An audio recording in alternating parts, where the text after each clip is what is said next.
무더운 여름밤이었다.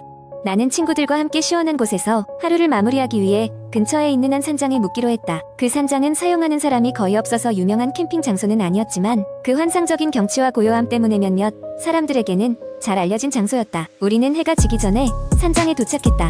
외관은 생각보다 낡았으며 오래된 목재의 삐걱거리는 소리가 간헐적으로 들려왔다. 그래도 내부는 비교적 깨끗하고 아늑했다. 우리는 현관에 들어서자마자 가방을 풀고 저녁 식사를 준비하기 시작했다. 그러던 중 친구 중 한 명이 말없이 창밖을 쳐다보고 있었다. 그의 시선이 이상하게 느껴져 다가가 보니 산장 바깥에 무언가가 서 있는 것 같았다. 하지만 너무 어두워서 어떤 형체인지는 알 수 없었다. 나는 그냥 나뭇가지가 이상하게 보이는 거라며 우습게 넘겼다. 시간이 지나고 우리는 식사를 마친 후 각자 방으로 흩어져 쉬기로 했다. 나는 혼자 사용하는 작은 방에 들어가 가방을 정리하고 침대에 누웠다.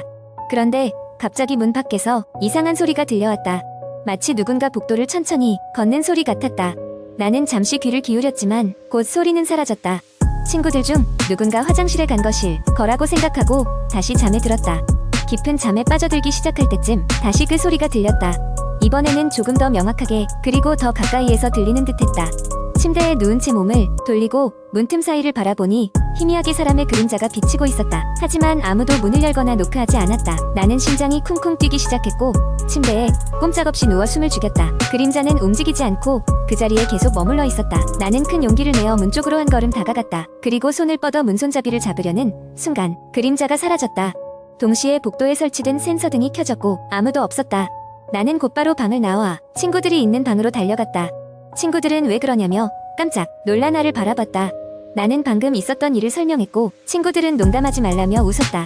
그러나 내 진지한 표정을 보더니 한 명씩 상황의 심각성을 인식하기 시작했다. 우리 모두는 동의하의 물건을 챙기고 산장을 떠나기로 했다. 그런데 현관문을 열려는데 문이 열리지 않았다. 문이 걸려있는 것처럼 단단히 잠겨 있었다. 몇 번이고 시도했지만 소용이 없었다. 결국 우리는 산장 안에 갇힌 것이었다. 우리는 안으로 돌아와 다른 출구를 찾아보려고 했다. 그러던 중 산장 어디선가 흐느끼는 소리가 들려왔다. 소리는 산장 안을 가득 메우며 울려 퍼졌다. 우리는 소리가 나는 쪽으로 조심스럽게 다가가다 점점 그 소리가 커지는 것을 느꼈다. 결국 소리가 나는 곳은 이날 우리가 처음 사용했던 주방이었다. 주방에 들어서자 소리는 멈췄고 주방의 창문 너머로 희미한 형체가 서 있는 것이 보였다. 그 형체는 이내 사라졌고 우리는 다시 산장을 빠져나가기로 마음먹었다. 다행히도 이번에는 무슨 이유에서인지 현관문이 열렸다. 산장을 나선 우리는 차에 올라타 재빨리 그곳을 떠났다. 뒤를 돌아보니 아무도 없는 산장. 그러나 창문에는 누군가 앉아 우리를 바라보고 있는 듯한 감각이 들었다. 결국 우리는 그날 밤 다른 곳에서 밤을 보내고 다음날 아침이 되어 산장에 주인에게 연락을 취했다. 주인은 우리 이야기를 차분히 듣더니 그 산장은 종종 이상한 일이 벌어진다며 이전에도 몇 차례 비슷한 사건이 있었다고 전해주었다. 그리고 주인은 마지막으로 이렇게 말했다. 다행이네요. 그날 밤 무사히 돌아오셔서 그 이후로 우리는 다시는 그 산장 근처에 가지 않기로 했다. 가끔은 이렇게 아찔한 경험이 추억으로 남지만 그때의 공포는 여전히 생생하게 떠오르곤 한다. 가끔씩 산장을 지나칠 일이 생기면 그곳을 바라보며 과연 그 자리에는 무엇이 서 있었을지 궁금증과 두려움이 교차하곤 한다. 두 번째 이야기 한 곡. 인터넷에는 수많은 공포 이야기가 떠돌고 있는데 그 중에서도 유독 흥미로운 이야기들이 있다. 여기 하나의 긴 공포 이야기를 소개해보겠다. 서울의 한 외곽 지역에는 낡고 오래된 아파트 단지가 하나 있다. 이곳은 대부분의 주민들이 떠나고 몇몇 세입자들만 남아있는 상태였다. 이 아파트 단지에는 오랫동안 전해 내려오는 소문이 있었는데 바로 13층에서 일어나는 기이한 사건들에 관한 것이었다. 박 씨는 그 아파트로 이사 온 지 얼마 되지 않았다. 그는 저렴한 월세 때문에 이곳에 살기로 결정했지만 이사 첫날부터 묘한 느낌을 받을 수밖에 없었다. 밤이 되면 이상한 소음이 들리곤 했으며 특히 13층에서 발걸음 소리가 자주 들려왔다. 13층은 원래부터 사람이 살지 않는 빈 층이었다. 박 씨는 하지만 이를 심각하게 여기지 않고 그냥 밤에 듣는 환청일 것이라며 무시했다. 그러던 어느 날 박 씨는 회사에서 늦게까지 야근을 하고 집으로 돌아오게 되었다. 승강기에 탑승해 자신의 층인 8층 버튼을 눌렀지만 승강기는 이상하게도 13층에서 멈추고 말았다. 문이 열리자마자 승강기 내부로 싸늘한 기운이 밀려 들어왔고 박 씨는 순간적으로 등골이 서늘해지는 것을 느꼈다. 문이 열린 채로 몇 초가 지나자 박 씨는 닫힌 버튼을 다시 한번 눌렀고 운 좋게도 문이 닫히고 다시 이동을 시작했다. 박 씨는 그 일이 있은 후부터 뭔가 좋지 않은 일들이 계속해서 일어나리라는 불안한 확신이 생겼다. 그리고 그 예감은 적중했다. 며칠 후 그는 귀가하여 아파트 복도를 걷고 있을 때 누군가 뒤쫓는 느낌을 받았다. 그는 조용히 뒤를 돌아보았지만 복도는 텅 비어 있었다. 이어서 문을 열고 집에 들어섰을 때 박 씨는 소름 끼치는 광경을 목격하게 되었다. 집안의 벽 한가운데에 눈에 띄는 붉은 색 손자국이 찍혀 있었던 것이다. 도저히 납득할 수 없는 일이었다. 그는 즉시 경찰에 신고했지만 경찰은 손자국이 오래된 것이며 침입의 흔적은 찾지 못했다며 돌아가 버렸다. 점점 심해지는 이상한 일들에 지친 박 씨는 결국 이사갈 결심을 하게 되었다. 그는 전 주인에게 마지막으로 13층의 미스터리에 대해 물어보았다. 전 주인은 무겁게 입을 열었다. 예전에 그 아파트 단지, 특히 13층에서 한 가족이 불행한 사고로 목숨을 잃는 사건이 있었다고 했다. 그 가족이 살던 13층은 그 이후로 줄곧 비어 있었으며 많은 사람들이 그 층을 지나갈 때마다 이상한 기운을 느끼곤 했다는 것이었다.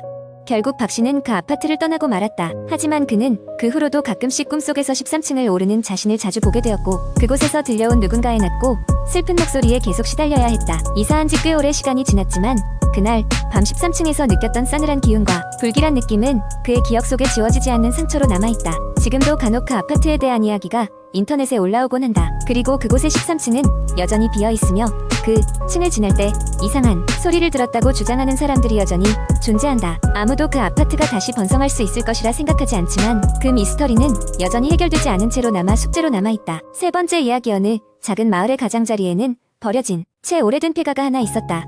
이 집은 몇십 년 전부터 아무도 살지 않았고 주민들 사이에선 귀신의 집이라는 소문이 떠돌았다. 호기심 많은 사람들은 한 번쯤 들어가 볼 법도 했지만 이상하게도 이 집에 갔다 온 사람은 별로 없었다. 그 이유는 집에 다녀온 사람들은 항상 입을 다문 채 두려움에 떨었기 때문이다. 어느 날 대학생인 지호와 그의 친구들은 호기심과 도전 정신에 불타서 이 폐가에 가기로 결심했다.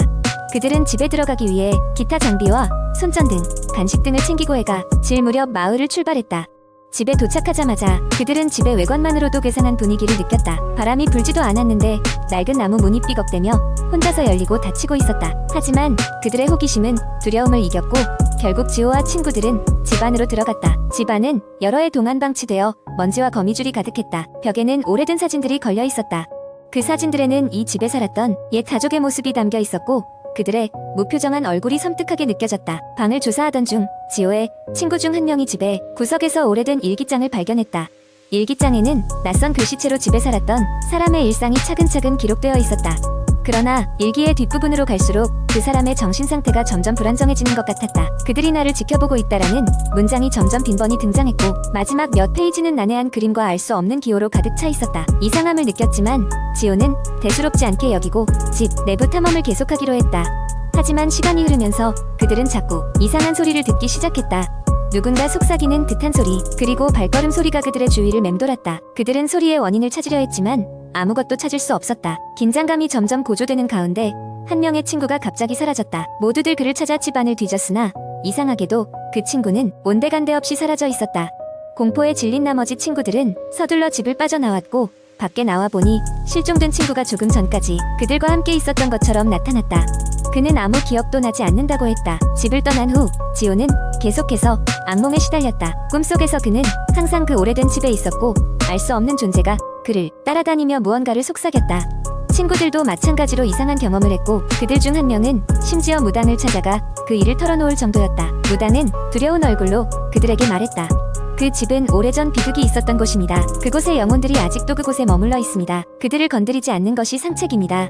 그들은 이후로 그 집 근처에 얼씬도 하지 않았다. 마을 사람들은 그들 이야기를 듣고 더욱 귀신의 집을 신경 쓰지 않게 되었지만 가끔씩 그 집에서 이상한 빛과 소리가 난다는 소문은 여전히 무성했다. 물론 다시 그 집에 들어갈 용기를 내는 사람은 아무도 없었다. 하지만 그럼에도 불구하고 혹시 호기심 많은 새로운 누군가가 그 집을 찾게 된다면 그때는 또 어떤 이야기가 펼쳐질지 아무도 알 수 없는 일이었다.